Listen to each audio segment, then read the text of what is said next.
said, clearing the trauma with Wanda. Hey, it's me, Wanda B, and you are He Said, She Said on IntellectualRadio.com. I'm excited. It's Sunday. Well, you know what? I want to take a moment and send my prayers and condolences to the family of Erica Watson. She's such a comedian, part of Chicago, and we're just going to tie into more of the story of Chicago today. I have with me just phenomenal people. So we're going to start off. I'm going to tell you now, this show today, He Said, She Said on Intellectual Radio, is going to have spoilers. So if you have not seen the movie Judas and the Black Messiah, keep watching the show. I don't care. But I'm letting you know, you're going to get spoilers. But I think one thing you'll like is if you watch the show today, it'll make you want to watch the movie and kind of view it from a different lens. So one thing, I hadn't seen it until last night. And one thing that I was kind of very glad about is I was mindful to look for this story from beginning to end. When it came up, I was prepared and could pay closer attention to the details of the story. And I was kind of grateful that I had that opportunity to not just view it from that perspective. So I also want to put out there that Fred Hampton Jr. has a show here at Intellectual Radio. He is part of the Intellectual Radio family. His mother, Sister and Jury, part of the Intellectual Radio family. And this is nothing we say is a begrudge to the family, to their legacy, we love Freedom All Radio. So we're all family, we're all love. In fact, I actually met this family from Fred Hampton Jr. Actually, he's the person who brought them to my attention. And so big, warm everything to actually, he's the person who brought them to my attention.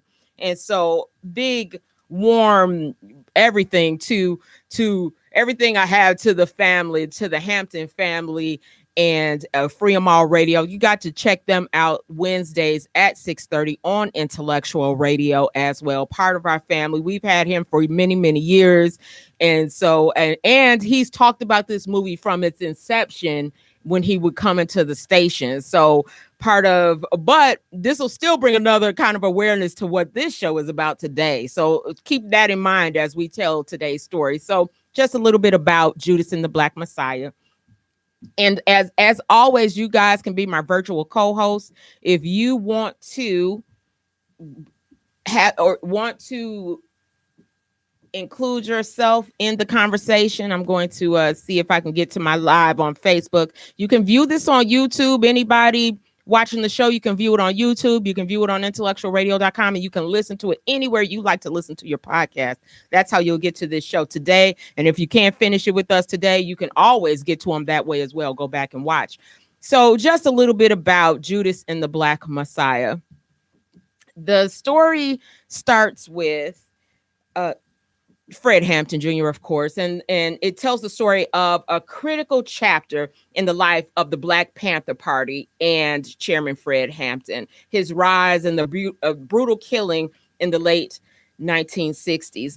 It gives details of how the FBI used informants, and specifically Bill O'Neill, in a plot that Edgar Hoover had for the COINTELPRO to go within the group to gain suspicion, incite violence. They created dissension, tried to turn allies against each other by planting people within it. And that's sort of the place of where the movie comes from, Judas and the Black Messiah. But I have with me today the family of Jake Winters, who is portrayed in the movie. And so this starts off with Helen Winters Wiley, who is the sister of Jake Winters, and then his great niece, her granddaughter, Chelsea B. Mm-hmm. I'm Wanda B. She's Chelsea B. No relation. We just bees. We bees on the show today. So thank you for coming today, you all. Thank you for having us. Thank you. Yes. So today I'm going to start off with the movie Step, come a little bit closer Scoot to your closer to the microphone. Get mic. up close and personal with it. Act Yeah. like you know her. Oh, I know it. Okay. Y'all friends, she don't bite. I don't think. At least not on Sundays No, at 2 I p.m. on don't. Intellectual No. Radio. She puts her biting away just so the people can hear you because you have something powerful to tell us. So, first, before we go into the movie, do you remember the climate of that time? Like, because you were there. Like, what was it like? During like the 1960s. The 1960s, or that whole time with your brother, and that whole, was it unrest, or how did you feel? I mean, I can only read about it. Imagine. I mean, I was born 1969. In fact, Fred Hampton and Jr. and I are the same age. I'm a little bit older, but we were born the same year. He was born 25 days after the death of Fred Hampton. So I definitely know, but I was a little bit too young to be in that time period. I don't know if you want to go there, because I know this is not an easy topic to dive into, but just a little bit about it, and we'll go into your take on the movie. Okay, Spurgeon Jake Winters, my brother, he was the type of person you could help but love him. So Spurgeon, let me stop one question, because I read from you all's material. I'm just going with the name really quickly. Please. Spurgeon is his real name, and they called him Jake Winters because Yes, they used did. the term, called him Jake Winters in the movie. Yes. Okay, so a little bit about him, and then go straight into the movie and what you thought about the movie.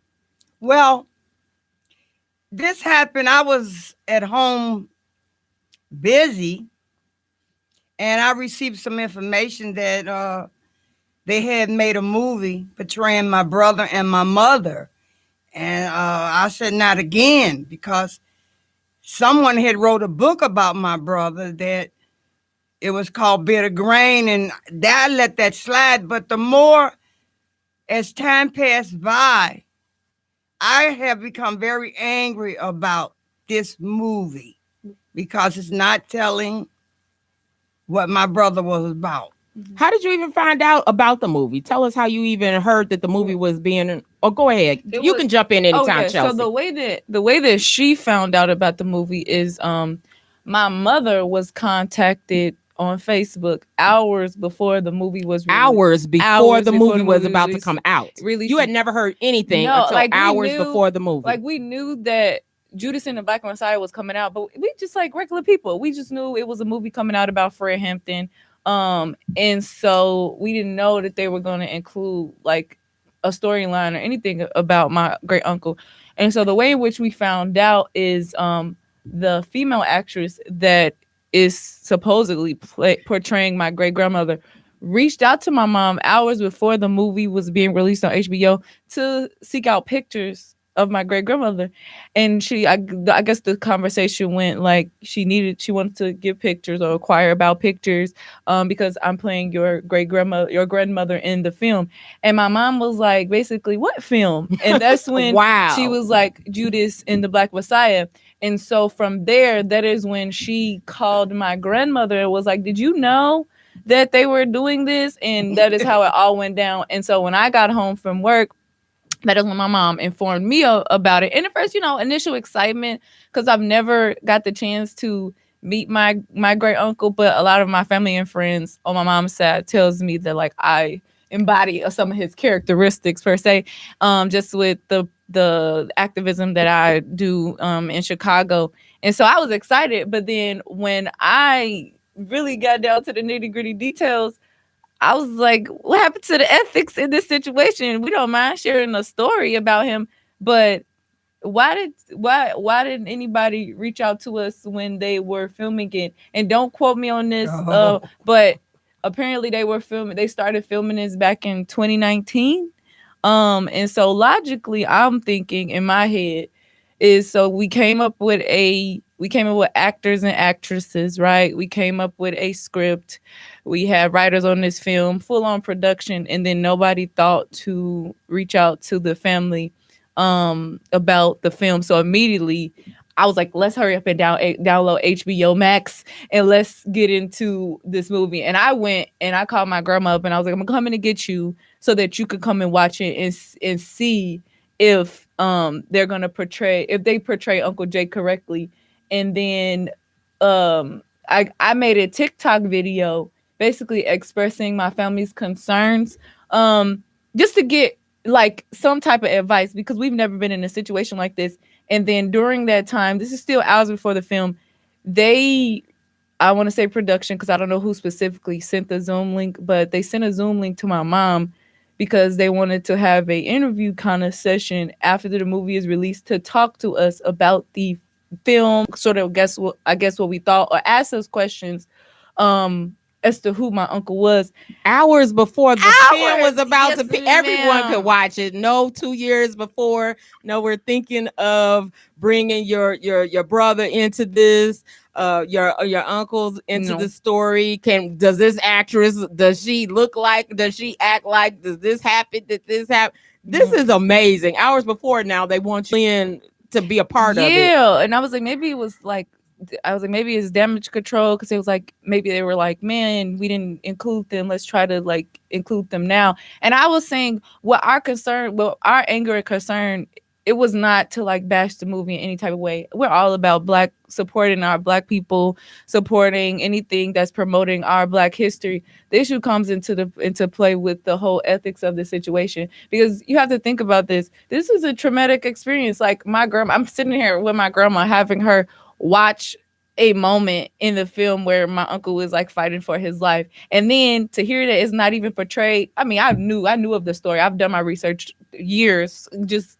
spreading my uncle's story, but I'm sitting here like, grandma, did you see this? This is your brother. Like, is this how it happened? He got shot up in this, that, third, and then I'm like, is this the way that I'm like, the stories that you told me of great grandma Pauline, this don't seem like who she was at all. So what's going on? And my grandma was like, no, that was not her at all. Yada, yada, yada. That's not even how, the way that they found out about my uncle's death, that was not even how it went down. It wasn't Fred Hampton came to your mother. Like I told you all, I'm about to give a spoiler. So, yeah. but so did Fred Hampton come to your mother and sit down, and that was a whole scene in the movie. No, Tell us how that happened. No, ma'am, he did not. My mother met Fred Hampton, Chairman Fred, the day that my brother's service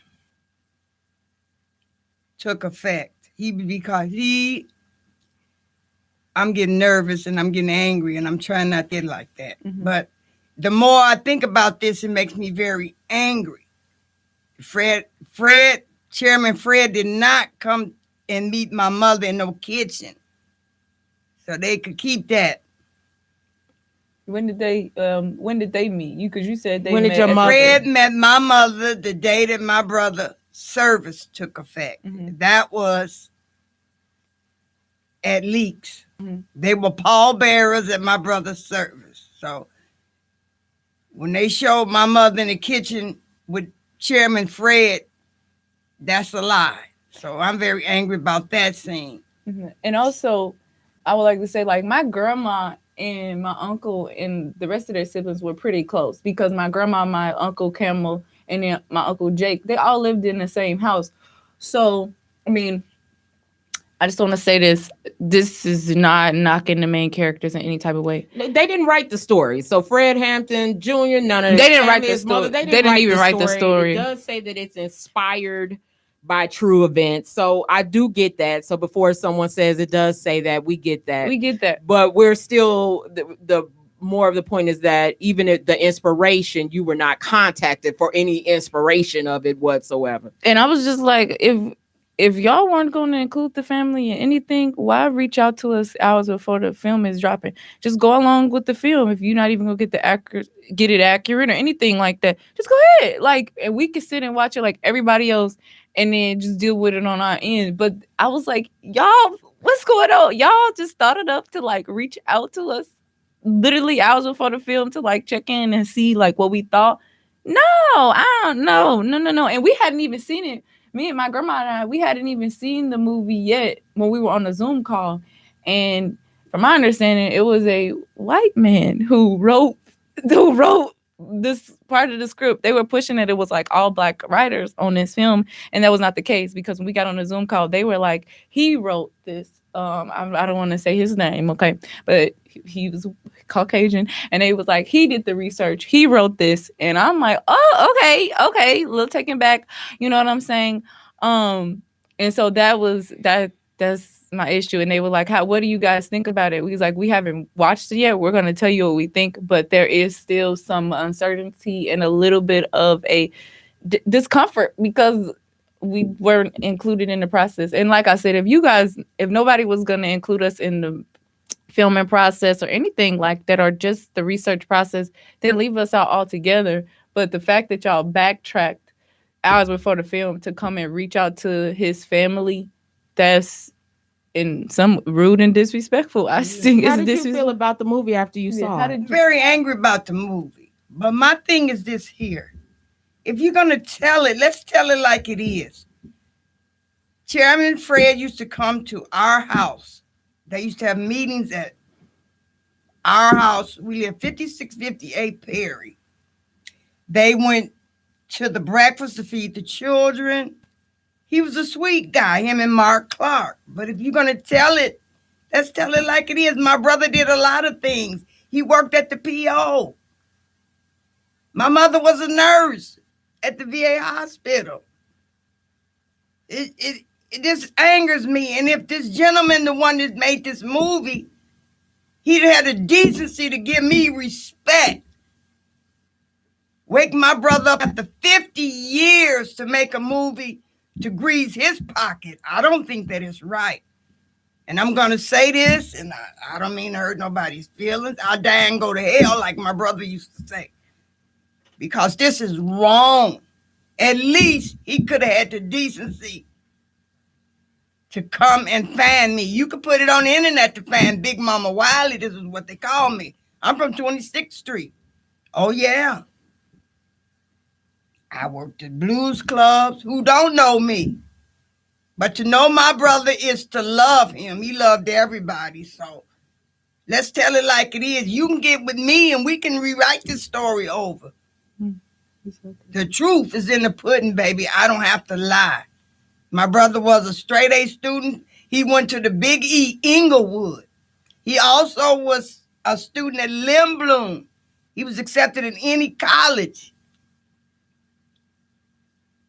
in the United States. His heart was in the movement, Black Panther Party.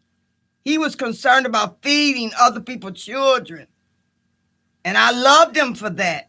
But to sit up and betray him, let's tell it like it is. And I'd be more than happy to talk to anybody. My heart is hurting. And I know my mom done turned over in her grave, and so has my father. Because my father raised us. Myself, my brother, and I had another brother, which Jake called him Young Blood. I'm not hard to find. But if you're going to tell it, let's tell the truth how it is. So anybody want to talk to me, I'll answer anything you want me to answer. Mm-hmm. I'm not going to get on national radio and tell a lie about my brother. I am very angry about the movie. Number one, my priority is about respect. And I feel that my family should have gotten respect. Ask. If I played the part of your wife or your mother hooker and making money off of the scene that I'm doing, you ready to sue me because I didn't ask you for permission to play the part of your mother. Let's tell it like it is. Yes, I'm very angry. And the more I sit here, I get very, very angrier. And I'm trying not to go there. Go there. You can go there. It's a safe space to go there. So you tell me, what do y'all think? What do you think? Yeah. Am I right or am I wrong? But these people are constantly on the TV. Here's one on the Windy City Live, getting publicity and everything. I'm just a poor black woman. So the way your brother was portrayed, the story itself, is that how it went? Do you know? Ma'am, it's not. That's not. No, ma'am, it's not. No. No. No, it started. Well, tell how it was his He actually was killed hours after his 19th birthday. My uncle was born November 12th, 1950. He was killed at 3:30 a.m. He lived on November 19 for 13th. 3 hours. He lived to be 19 in 3 hours. My brother had 100-something bullet holes in his body. Okay, he was tracked down with dogs. So let's tell it like it is. Somebody didn't do their homework. Yeah. So why put out a bunch of lies to the public and making your money? That's not helping. It's not helping nobody. Yeah. I mean, because I've spoken to some of my friends from like college. I was a part of the Black Student Association in at the Savannah College of Art and Design, and I've talked to some of my friends about it because they saw it, and it was like I think it's like, oh my God, I didn't know that was like your family, and I think they portrayed him well, and I think they tried to do as best as they can, but the story wasn't fully correct because if you didn't know, my uncle was met with 1,000 policemen, and I highlight this in my TikTok videos. I did like a 6-part story time on my TikTok to just go down the timeline in which everything happened, based upon like what my grandma has informed me about the story, and then other like research. But mainly, I get it straight from the source because this is the best one. And so yeah, like it didn't happen in like a warehouse. It was at an apartment building, and it was 1,000 policemen against him and his friend Lance Bell, and they were shooting at them. He was ambushed. I mean, as Fred Hampton, or Chairman Fred Hampton Jr. says he was assassinated. I say murdered, but Chairman Fred is like, no, you need to say this and get this language in your vocabulary. He was assassinated. You know what I'm saying? But they kind of portrayed him in movie as the somewhat an instigator of it, and like he went to find out this one guy called the police on him. That wasn't even the reasoning. My uncle went to go retrieve his gun from a security guard that confiscated it. 58th Calumet. Yeah, he went to go confiscate his gun the day. He went to go get his gun back because it was confiscated a day before from the security guard. When he showed up at the security guard's, like, I don't know, his house or whatever, the security guard's wife called the police on him. So that part in the story of him going to get answers about his friend, that was completely false. They tracked him down with because they wounded him. They shot him because the security guard's wife told the police that he had a gun, and they wounded him first, and then the blood that was coming out of him, when he took off running to his final resting place, which was 58 in Calumet, they tracked him down with the dogs there, and that's when the rest of the shooting like took place. And so they reported in the one article that, I'm not even gonna say one article, it was other articles that stated that he was shot like 69 times, but when they took his body to the morgue and everything, not to the morgue, to the funeral home and things like that, they counted more than 100. I think it was close to 115 something. And let me cut in on that. Go ahead. Another things are coming to me bits and pieces, but another thing too, the day that my brother was laid to rest, me and Chairman Fred and Mark had a beautiful conversation together. Like Fred was saying, he knew he would be next. See, it's a lot to it. So somebody needs to sit down and talk to me, and I'll tell it like it is. And what was the thing that you told me about his hands when there was dirt on his hands were dirty because they kept coming in taking his fingerprints. You have Bobby Rush was involved. He was at the inquest. So let's tell it like it is. Bring these people out. I don't have anything to hide. It hurts me because they woke my brother up after 50 years out of his arrest. To put him in this movie without To put him in consent. this movie. 50 years. Yeah. And the whole thing was, it's not the matter of sharing this story. We like share the legacy, you know what I'm saying? But if you're gonna share it correctly. But also it was just like, I'm thinking about my grandma and my uncle, the last like 2 living siblings of him, and like what they went through, the moments that they were going through. Like she tells me all the time, they were getting death threats. What did they say, Grandma, to y'all? The White Panthers. What did the White Panthers say they was gonna do? Don't be surprised if my mom and them come home and we hanging from a tree. Look out for the White Panthers. We got hate mail too. So bringing this all back up for you, It was is a painful time, and It's- then to even portray your mother, who wasn't not even part of the That was scenario. My false. mother without was a you nurse being- at the VA hospital. The Panthers were beautiful at my brother's service. He couldn't have had a beautiful service. But it's just you weren't aware that they were even going to put somebody portraying your mother in the movie at But all. this is the Oh. second time someone wrote a book about my brother. I let that slide, but I'll be damned if I'm gonna let this slide. Power to the people. Let's let it all hang out. Okay? Yeah. I'm not hard to find. Yeah. Well, they found you when they wanted pictures. There and you when go. they wanted, Yes, There you go. Mhm. The exploitation. That's what I say. But they So they please, found if you us. got some feedback for me, I'd be more happy to talk to you. So when you talk about the exploitation, Chelsea B, how do you feel about that? Like, explain from your perspective. When I'm saying exploitation, I don't want to get it twisted with like basically what I'm saying is it's been too many times where in Hollywood, because my grandma, she was like trying to zero in on like the actors and actresses. I was like, no, it's not.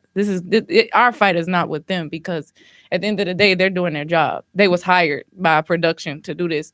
And they may not even know you're not aware. No, they didn't even know. They know. No.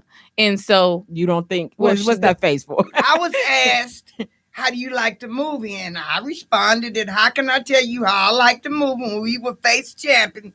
Remember that day we were on the face champ? Mhm. The young lady played my mother. Asked me, how do you like the movie? She got some pictures sent to her about my mother. See, this is stuff I didn't know anything about till later. How can I tell you about the movie and I hadn't even seen it yet? Yeah, we didn't even. I literally downloaded the HBO thing like literally an hour before, because I was like, let me try to get a hold of this. But no, back to what I was saying about the exploitation. I'm just saying that it's been too many times in Hollywood where just the stories of our people have been portrayed and told without just permission or like decency to ask the families. And so my biggest thing is we can't keep letting these type of things happen. It's just not okay, because again, like I said before, when we got on the Zoom call, we found out that one of the writers, or one of the main writers who was doing the research, was white. And He's telling your story without your consent, telling my without story, your input, and I'm like, and could you to even make money off of And it. I hear, wow, they making millions off this movie. You look around, here's this person on TV, this one getting an award for it. Well, give me mine. And I even reached out. Hello. I reached out to the actor Algie Smith on Instagram. I mean, I know he's a busy man, but I personally, I had thanked him, and I was like, I never got a chance to meet my uncle. That's something that I wish that I would have gotten a chance to do, but he was doing his job. And this was me initially before I was able to have a conversation with my grandma. You know what I'm saying about it. And I got told Chairman Fred Hampton Jr., I was telling him how, I was grateful because from the conversations that we've had with him, he and his mother have kept the legacy of my uncle alive. But my issue is that some people knew who my family members were, my grandma, but nobody because he said they have been fighting. I'm like, man, I wish that we would have connected a while ago, because we would have been right there with you, like in the fight, trying to continue his legacy. And I got a lot of backlash on, social media, like, why didn't y'all share his story before? I'm like, no, we've shared it. I've shared it. Just because you don't see it on social media does not mean or invalidates the fact that we've shared his story. We continue to talk about his story and things like that. It's just, but I did say that I did appreciate Chairman Fred and his mom, for continuing his legacy. I'm just like, man, people know of my family. Nobody came and found us. And that's no shade to Chairman Fred, because he didn't know. He tried. They tried to get in contact with us, but nobody, apparently they just said they didn't find us. So. I'll say it again and again and again. It's the matter And the truth is respect. And I'll take that to my grave with me. Mm. I think how you, when I initially spoke to you, the part of the anger is a warning that you were even about to relive this whole moment. I All mean, over the again. initial thing was that you're bringing up, because I felt it watching him get shot all those times and that this and that, and you're watching a funeral to be prepared that you're about to relive your brother's death again. I was in tears. I'm like, I wasn't even there, and I'm over here like, and you should have seen me. I'm sitting there watching it, and I'm like, man, come on, Uncle Jake, fight. Excuse me. I was just like, come on, like, like. I was in shock. I'm not trying to get emotional, but I'm like, man, this is my whole family member, and I was like, I didn't even know, that he was shot that many times. Because at first I thought that the 69 times was that. And then when I was really like asking questions and asking my grandma about it, and I'm learning all of the details, it was just, man, I'm like, wow. And then the fact to find out that he got shot so many times, that he had a hole in his heart, and I you put could, my hand right through it. Me and my And- mom. and I'm just, and that's why I said some people might not get where we coming from, and that's okay, But I try to help people understand. Think of it. What if it was your family member, your mom, your uncle, your dad, right? And somebody is portraying just how they were horrifically killed, and nobody gave you a heads up, nothing, and y'all just there to watch it. You know what I'm saying? To bear it all, to relive just that moment. Didn't they portray Marvin Gaye? Use his music? Yeah. Well, what happened there? I don't even know. Oh, They got sued. yeah. It's respect. Yeah. RESPECT, like Aretha say, found out what it means to me. Yeah. So Another thing that is mentioned in the movie, and I haven't had the opportunity, I did a little bit of research, but like I said, I just watched the movie last night. So trying to find out what was factual in history. I knew I was going to come see you, so I just also said it. it's You know okay. what? You'll just go right to the source and ask Yeah. her tomorrow. Was a memorial center, a hospital or medical was a center free built? medical- Spurgeon Jake Winter's free. clinic. Yeah. It was on the west side. So a free clinic was created in his Yes, honor. it Mhm. was after he passed. I remember them chapter them come. I remember the Black Panther Party coming to the house, picking us up and taking us over to the center. It was beautiful. So that's good to know. I was hoping that I was like, is this? No, that was true. They did That was make true. That's why I wanted to a ask. center this. after him. Yeah, they did make a medical center after him. So. But Chairman Fred did not go to my mother's house and say, Jake is gone. And I'm looking, gone where? How did you find out, Grandma? Someone came and told me. My brother came upstairs. He lives downstairs and I live upstairs. We're in a 2-flat. No, I'm Back. talking about how did you find out about Uncle Jake's death? Not I about received the a movie. phone call. Okay. And I heard it on the news media. And my mom and dad, we all got together and went to the morgue. And yes, that's what it was. And what? Over 100 times he was shot. He had 70 some, but the reason I said over 100, when my mom picked up his belongings from when she went and claimed his belongings, we were sitting there counting the bullet hole all through his underwear, my mom broke down in tears and I asked her, why you want to keep this stuff? It's hard as a brick from the blood. But any mother loses a child. So my mother mourned him along. My dad, he couldn't get anything. He weaned himself sick. And my father was way much older than my mom. He was from the South, Texas. You were gonna ask a question, Chelsea B. Oh no, I was going to ask you, Grandma, because you told me, but you can inform the people Come on. about what was explained to them. Just how it was walking in to view his body, and like, what did you see? I saw him laying on a slab, a piece of brown paper over him, and the paper was removed. You could see the hole in his heart and the blood, and it was just horrible. And my mom said, "That's him," and we left. It was horrible, and well, nothing else to say. You know, he was gone, but it didn't take all them bullets to kill somebody. They just shot him up like he was a dog. Just tell it like it is. But why bring this back for me to relive all this? I can't rest at night now. So, but Mr. Charlie constantly making money. So whatever. I'm sure he can sleep good. 'Cause I'm not sleeping good.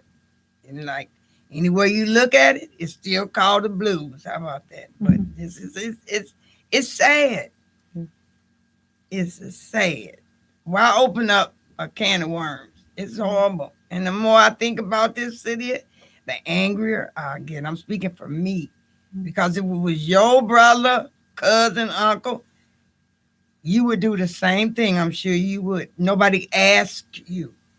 And I'll take it to my grave. Like I said, I'll say it over and over again. It's respect. And if you wanted to find me, you could have found the family. Put it on Instagram. Everything else. I do have. If you want to build a condominium, you will. You'll call them, find out who owns the land and how you can get it and so forth like that, and build that condominium. But you get permission to buy that land.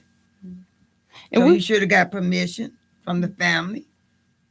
If you'd have done that, I wouldn't be sitting here talking to you or anybody else. And put yourself in my shoes. I have to relive this after 50 years. This is horrible. And through their lens versus through the lens you wanted, you would have portrayed it maybe.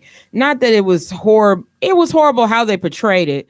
But at the same time, adding things that maybe you would ask them, please don't put my mother in. That's not how it went. Yeah. I don't want my mother.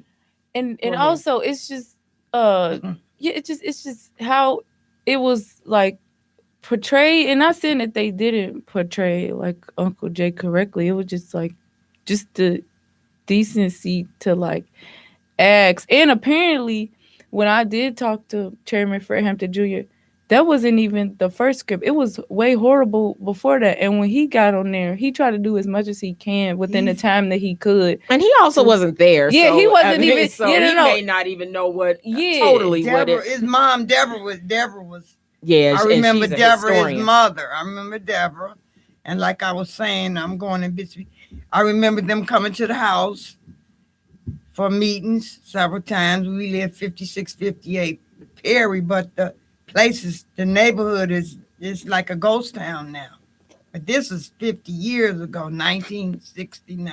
I do have a question though for you, Grandma. Yes, ma'am. Do you think that because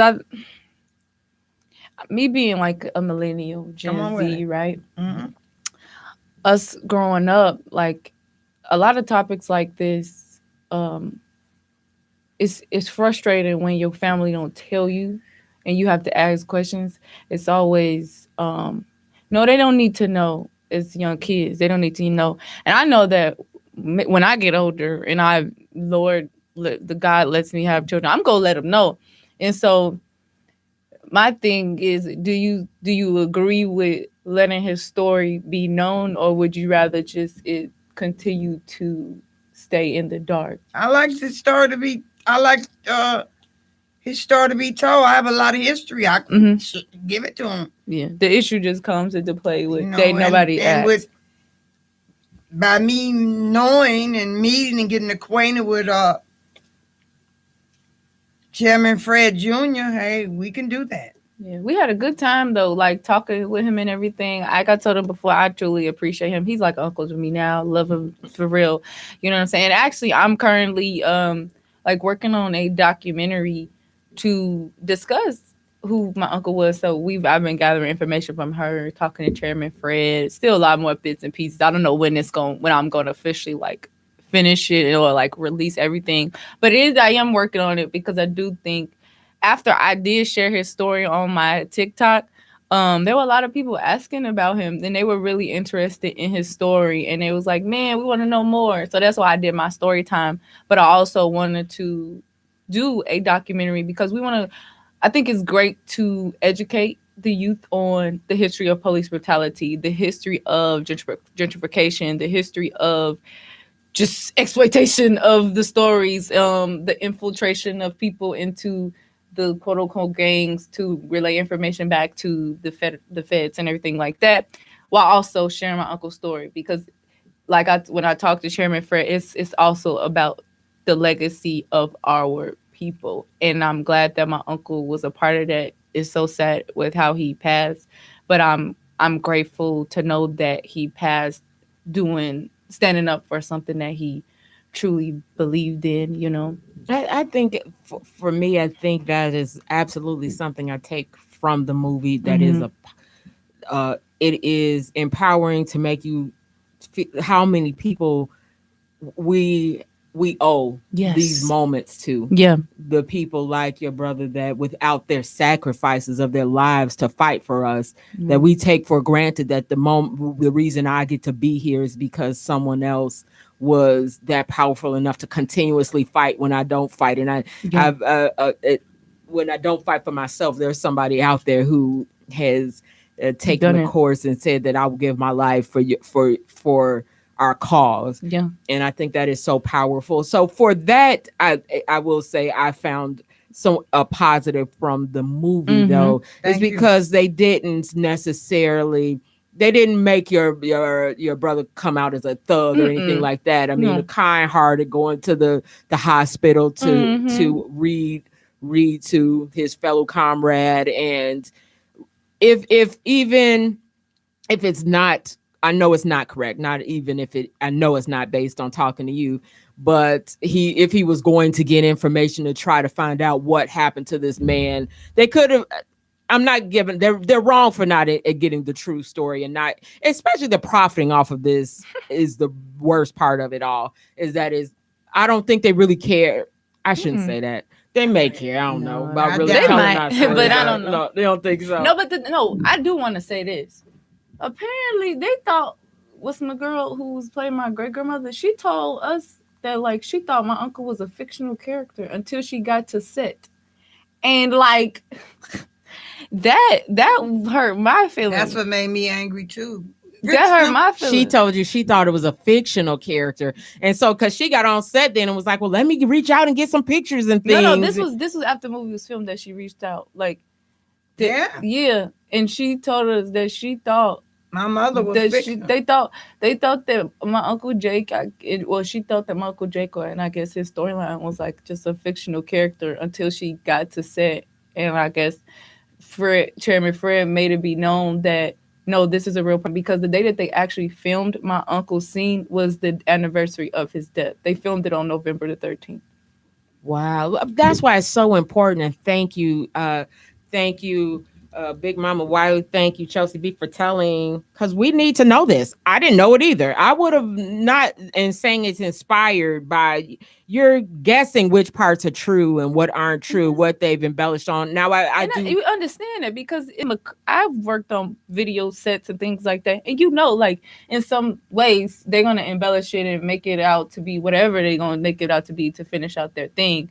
But this is the truth. This was a true story, and if we gonna do it, we gonna do it right. You know what I'm saying? But yeah, she did definitely say that she thought it was a fictional character at first. So I'm glad that you guys get to enlighten us on your uncle, on your brother, who he was, his true story, the 19 years of his life that he gave for our benefits that we so appreciate. And so I'd like to know, you've lived from then till now. Do you feel things have changed? Do you feel like it's better than when your brother was out there?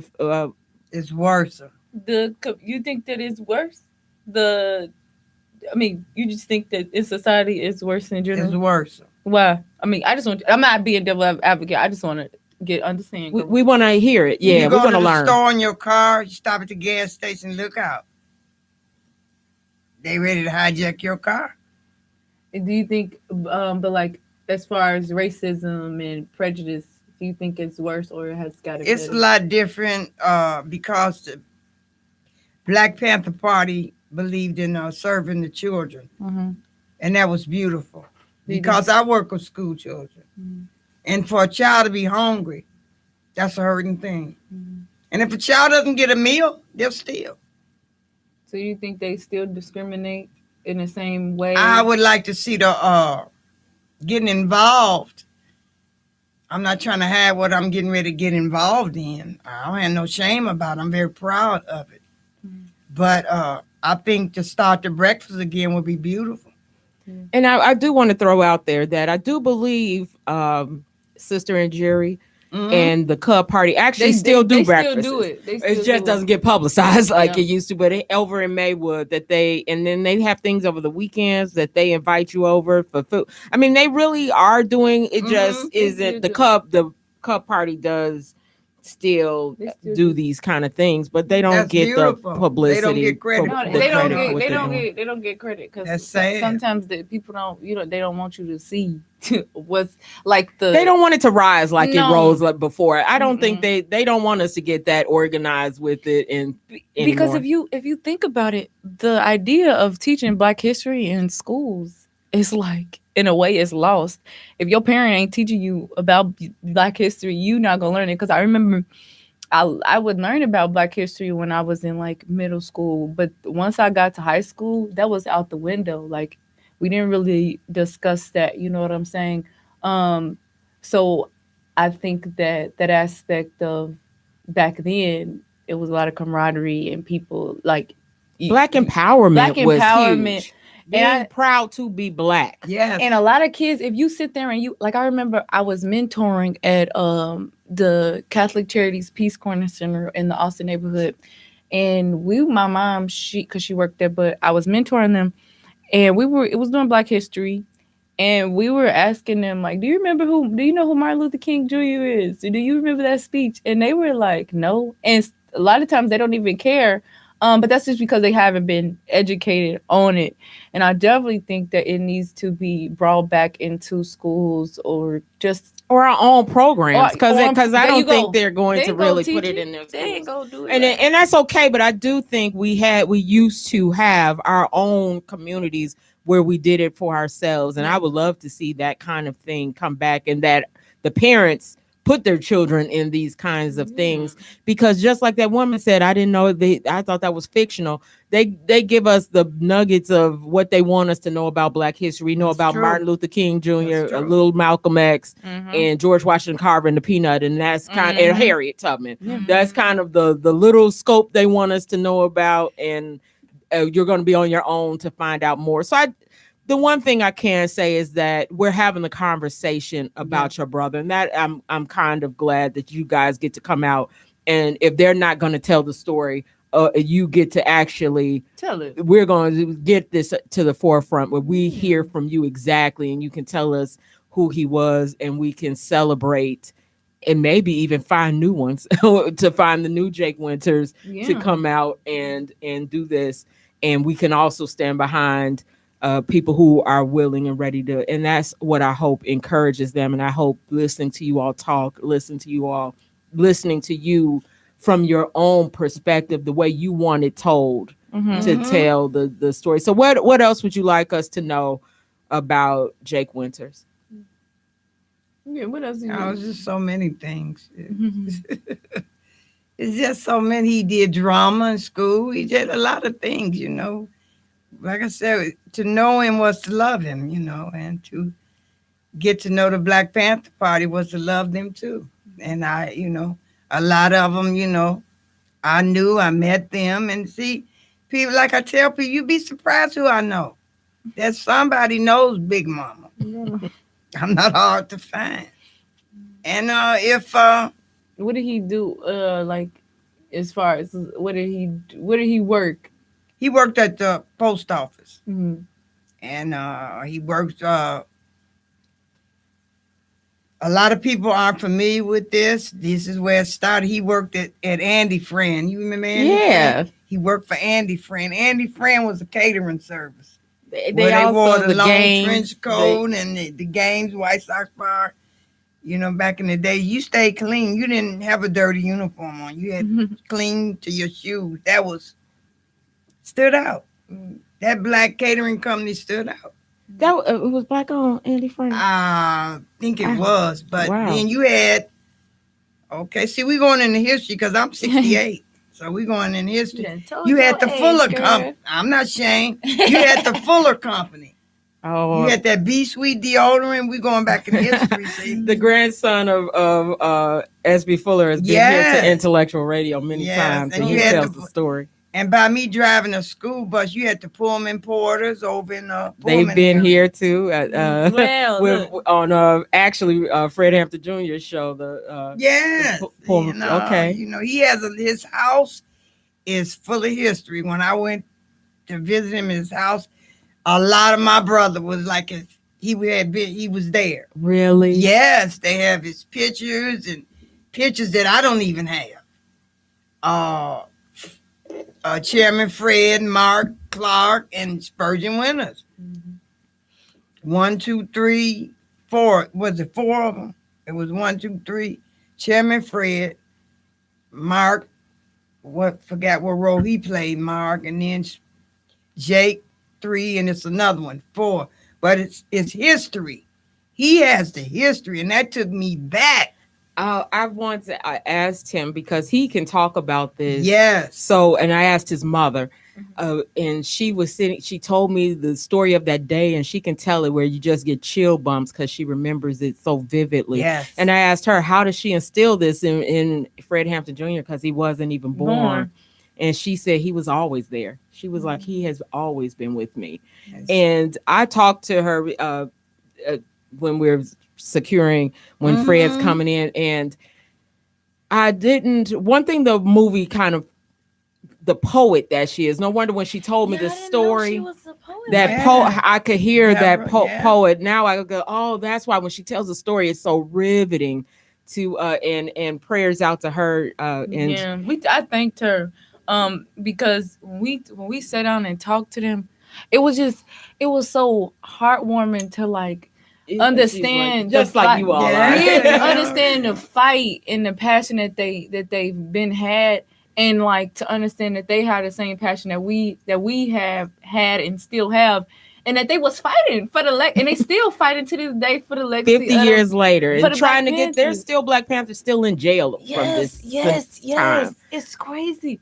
And so I was like, when we were on the phone with her, I was just like, man, I thank you as somebody growing up and like trying to learn about this. I thank y'all for even sitting down and talking to me.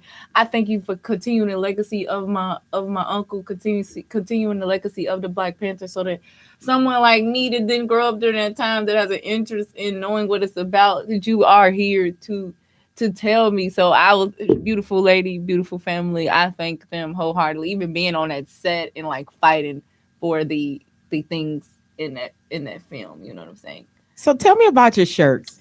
So basically, I dabble in a little bit of graphic design. No, I'm a fashion designer, but I came up with this shirt. It's called #Sharpshooter. And so if you didn't know, my great uncle, he doesn't have a headstone at the moment. And so I just came up with this idea like a few days ago. But it's basically, we're trying to sort of raise money to get him a headstone so that he can be properly like laid to rest. But it says #Sharpshooter at the top. And then I had his his head shot from his high school picture, and then it's like a pop-up as if if it was a pop-up on the computer, but it just tells about him. It says Spurgeon Jake Winters, a fallen comrade of the Illinois chapter Black Panther Party, assassinated November 13th, 1969 at the age of 19. #Sharpshooter. And so I titled it that, or I talked to my grandma about it. But basically, he was a dapper young man. He was sharp. He like she said, I feel his spirit a lot with me, even though I never got a chance to meet him. But like, it's just like that warm feeling. And from the stories that my grandma told me, he was just a sharp young man, and to know him was to love him. But he also wasn't a punk. And like I said, he died fighting for what he believed in. The reason why I had shooter is because he knew how to shoot a gun. Like, he learned how to shoot at a very early age, because my great grandfather was my great grandfather was he could tell the police what they had on the hip. He could break it down and put it back. He go to the gun range and he was just smart. You couldn't tell him about a gun. He could tell you. Yeah. Scope on it, and it's just amazing. That is amazing. So yeah, we came up with these. They thought he had military. They thought he background had military. because he knew so much. Yes, and he got it from your grandfather. He got it from my father's side of the family. Okay. He had he just was. And he picked it up. He picked it up at the age of 9. My mom used to get mad, but the other children were outside. He'd be in the house. Took it apart, put it back, cleaned it, ate 3-in-1 oil, and be ready. And he said, Dad, you don't have anything to worry about. He ready to protect the home. And he was. And, and then when I loved it, when he got involved with the Black Panther Party, he was happy. And, a lot of people didn't know they had newspapers. You had a quarter, you could get a paper. From the Black Panther Party? Yeah, they have. Chairman Fred has one at home. I was telling them to show her the paper. It was 25 cents. You get that Panther paper. Yep. They sold all the time. Interesting. I never knew that. I didn't love know the either. history. I didn't even know that. So, but yeah, we came up with this because I had talked to Chairman Fred about it, and he was like, "Yeah, definitely do something that could commemorate your uncle and things like that." So this is the way that I can do my creative power. It's just it just makes me feel good to be able to like show who my family it was and is in my own right. But yeah, we will be raising money to get him a headstone and to just remembering him. So more of that when we have like the official website and things like that. Maybe that's even something Judas and the Black Messiah can reach out. I mean, help me if you want to help, please. Seeing that they are using his likeness in this movie, that's just a small token they could do in the midst of all this. I'm putting that out there. Yeah, if y'all want to help, if anybody wants to help production wise, anything, if you want to donate to help production or anything, you can for to help in the making of these sweaters and things like that. You can, but it's definitely too. Not the sweaters. I want the headstone. I want them to do the whole thing. Yeah, we want to. It's really if you want to help for the headstone. I don't. It's not about. It's not the shirt. It's not the shirt. But like, yeah, this is my way. Just do that. But yeah, if you want to donate to help us get a headstone for him, please. And whatever else y'all add on there. whatever else. But no, it's mainly to really honor my uncle because I didn't know until. Like, that he didn't have a headstone. He don't have one. I love though that we're learning about him. We're able to maybe put some closure to his because to put that finality on his legacy. Yes. That he has a legacy, and this legacy since they awakened it, and you wouldn't have had they asked you. I think Chelsea asked you this already, but I'm going to ask one more time because I'm just for the sake of my clarity. Oh, yeah. If they had come to you and asked you did ask I this. I asked this yesterday too. If they had come to you and said, we want to add Jake Winters to Judas and the Black Messiah, would you have said yes? If this gentleman wanted to play him, I wouldn't have said no. I would have liked that. I would have, but they did this on their own made me angry. But if they'd came asked for permission, I would either say yes and or then no, add your input. I would have said yes if involved Chairman Fred, and got to know and got acquainted with some of the people and but it's done sneaky, and I'm angry about it, and I'm not gonna stop here. I'm not going to stop. I'm going to keep going on and on and on and on and on and on. Something's going to be done. I don't feel that it's fair. Yeah. You can't just take somebody and just do what you want to do with them because you feel you can make $1. That's not fair. If you don't confiscate, something, you owe me something, and I want it. Grandma. You woke my brother up after 50 years. That's bull. I'm sorry. I don't have anything to lose. Chelsea, tell us how they can reach out to you if someone wants to partake in a hashtag sharpshooter or wants to contact you further about anything regarding this interview, please tell them how to reach you. You can primarily you can reach me on my Instagram at Chelsea B128. So that's CHELSEA, the letter B and the numbers 128.